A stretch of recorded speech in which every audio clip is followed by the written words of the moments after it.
प्रश्न 11। लगातार विभाजन विधि से निम्नांकित में प्रत्येक प्रश्न का महत्तम समापवर्तक ज्ञात कीजिए। प्रश्न 11 है 828,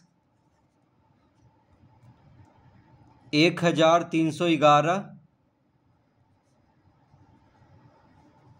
और 1955। तो इन तीनों का मसा ज्ञात करना है, यानी महत्तम समापवर्तक ज्ञात करना है। तो यहाँ पे तीन संख्या है, तो पहले कोई भी दो संख्या को एक दूसरे से भाग देंगे। जैसे 828 से पहले 1311 को भाग देते हैं, तो 828 से 1311 को भाग दे देते हैं। तो पहले कोई भी दो संख्या को भाग देंगे, छोटा संख्या से बड़ा संख्या में, ठीक है। तो देखिए 828 से पहले 1311 को भाग दे देते हैं, जो आएगा इन दोनों का मसा, फिर उससे फिर 1955 को भाग देंगे। तो यहाँ पे देखिए एक बार में लग जाएगा 828, 11 में से 8 गया 3, ये हो गया 10, 10 में से 2 गया 8, 12 में से 8 गया 4, आ गया 483। अब 483 से 828 को भाग देते हैं, तो यहाँ पे भी देखिए एक ही बार में लग जाएगा, क्योंकि 483 गुना 2 828 से ज़्यादा आएगा, इसीलिए एक बार में लगाएंगे। यहाँ पे लिखेंगे 483, घटाएंगे तो आ जाएगा 8 में से 3 गया 5, 12 में से 8 गया 4, 7 में से 4 गया 3, 345। तो अब 345 से 483 को भाग देते हैं, तो यहाँ भी एक बार में लग जाएगा।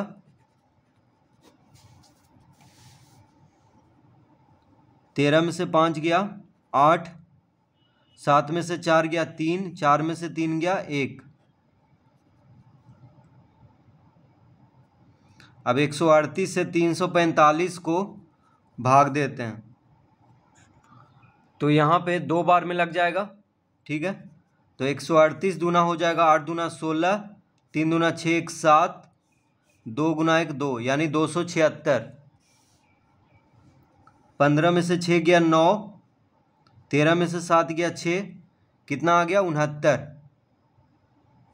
अब 69 से 138 को भाग देते हैं,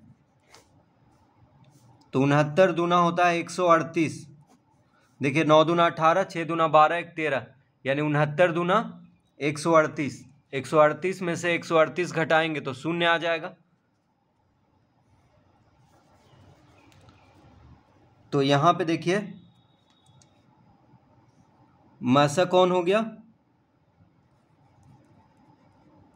तो मसा बराबर हो गया 69, ठीक है। अंतिम भाजक कौन है, 69 है। तो शेष को शून्य कौन लाया है, तो शेष को शून्य अंतिम भाजक जो है 69 है, वही लाया है, ठीक है।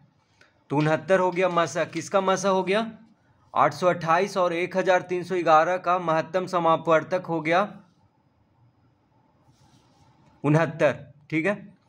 तो 828 और 1311 का महत्तम समापवर्तक ज्ञात हो गया 69। अब क्या करेंगे, 69 से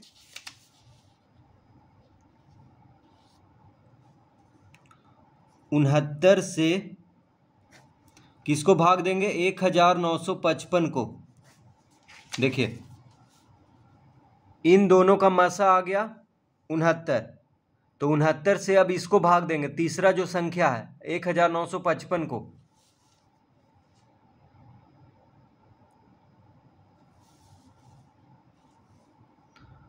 तो दो संख्या का मसा 69 आया।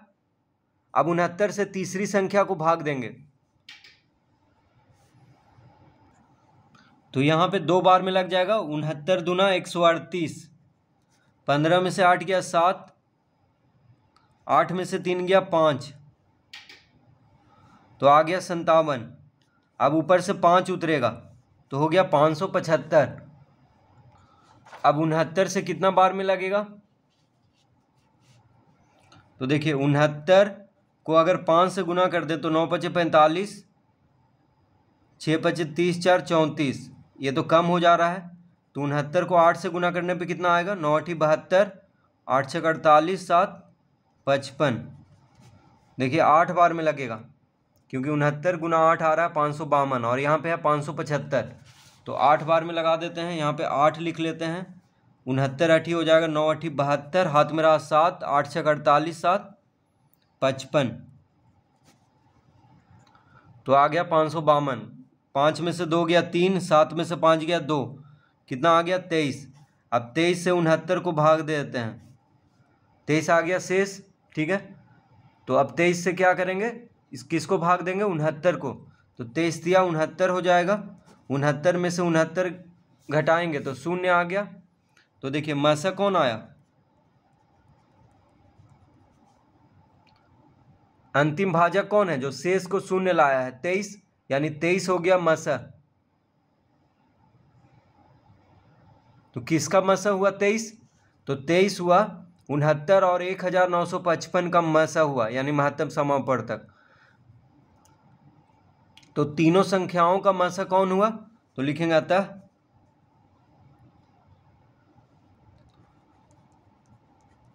मसा बराबर 23। तीनों संख्याओं का मसा हो गया 23, क्योंकि देखिए 828 और 1311 का मसा कितना आया था? 69। अब जब 69 आ गया इन दोनों का मसा, तो 69 से इसको भाग दिए, तो फिर 69 और 1955 का मसा आ गया 23, यानी 23 जो होगा इन तीनों का महत्तम समापवर्तक आ गया।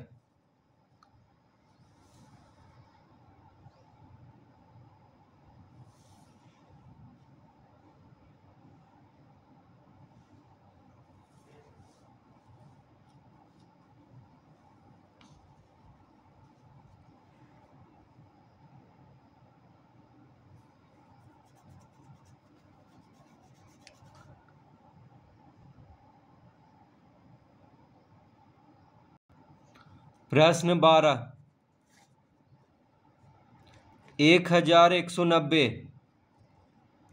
1445 और 2023, 1190, 1445 और 2023 का मसा निकालना है। तो पहले कोई भी दो संख्या लेंगे, तो 1190 से 1445 को पहले भाग देते हैं।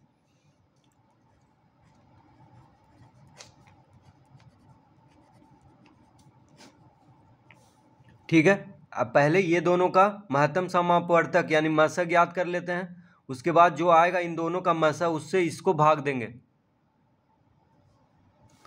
तो 1190 से यानी छोटी संख्या से बड़ी संख्या को भाग देंगे, तो एक बार में लगेगा। यहाँ पे लिखेंगे 1190। 5 में से 0 गया 5, 14 में से 9 गया 5, 3 में से 1 गया 2, कितना आ गया? 255। अब 255 से 1190 को भाग देंगे, तो 255 से कितना बार में लगेगा? तो देखिए 255 को 5 से गुना करके देख लेते हैं। 5 5 25, 5 5 25, 2 27, 5 दूनी 10, 2 12, ये तो ज़्यादा आ जा रहा है। तो 255 को 4 से गुना कर लेते हैं। 5 चौक 20, 5 चौक 20, 2 22, 4 दूनी 8, 2 10। देखिए 4 बार में लग जाएगा, तो यहाँ पे 4 लिखेंगे। 5 चौक 20, 5 चौक 20, 2 22, हाथ में रहा 2, 4 दूना 8, 2 10, कितना आ गया? 1020। अब घटाएंगे इसको। 0 9 में से 2 गया 7, 1 में से 0 गया 1।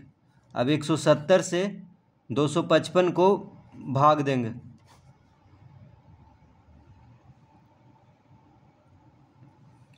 यहाँ पे देखिए 17 दूना 34, यानी एक ही बार में लगेगा, क्योंकि 170 गुना 2 हो जाएगा 340। तो यहाँ पे एक बार में लगाएंगे, यहाँ पे लिखेंगे 170। 5, 15 में से 7 गया 8, कितना आ गया 85। अब 85 से 170 को भाग देते हैं, तो 85 दूना होता है, 5 दूना 10, 8 दूना 16, 1 17, 170। 170 में से 170 घटाएंगे तो शून्य आ गया। तो देखिए मासा कितना आ गया 85। अंतिम भाजक जो शेष को शून्य लाया है वो कौन है 85 है। तो 85 हो गया मासा किसका 1190 और 1445 का।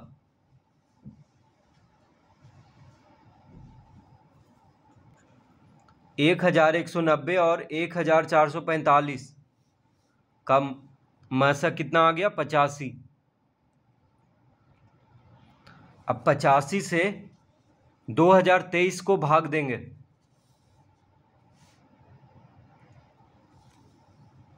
तो यहाँ पे लिखेंगे 85 और 85 से किसको अब भाग देना है 2023 को, जो तीसरा संख्या जो दिया हुआ है।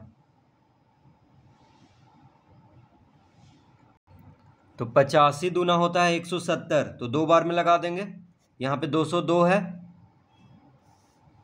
2 में से शून्य गया 2, 10 में से 7 गया 3, कितना आ गया 32।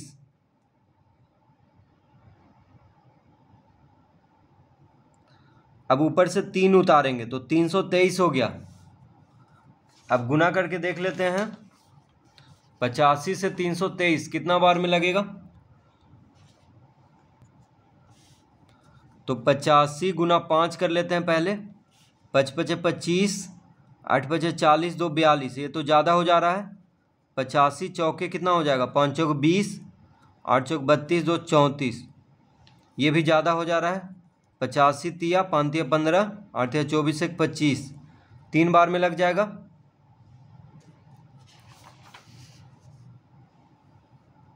पचासी तिया 5 तिया 15, हाथ में रहा 1, 8 तिया 24, 1 25, 255।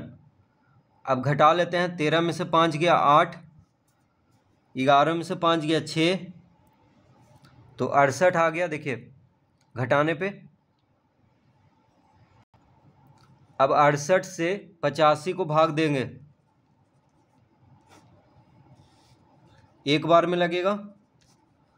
15 में से 8 गया 7, यहाँ पे आ गया 17। अब 17 से 68 को भाग देंगे, तो 17 चौके 68, 68 में से 68 घटाएंगे तो शून्य आ जाएगा। तो मासा कितना आ गया, देखिए अंतिम भाजक कौन है जो शेष को शून्य लाया है, तो 17 है। तो 17 हो जाएगा 85 और 2023 का मासा, यानी 17 जो हो गया तीनों संख्याओं का मासा हो गया। तो लिखेंगे आता है मासा बराबर 17। तो 1190 और 1445 और 2023 का मासा हो जाएगा 17। ठीक है,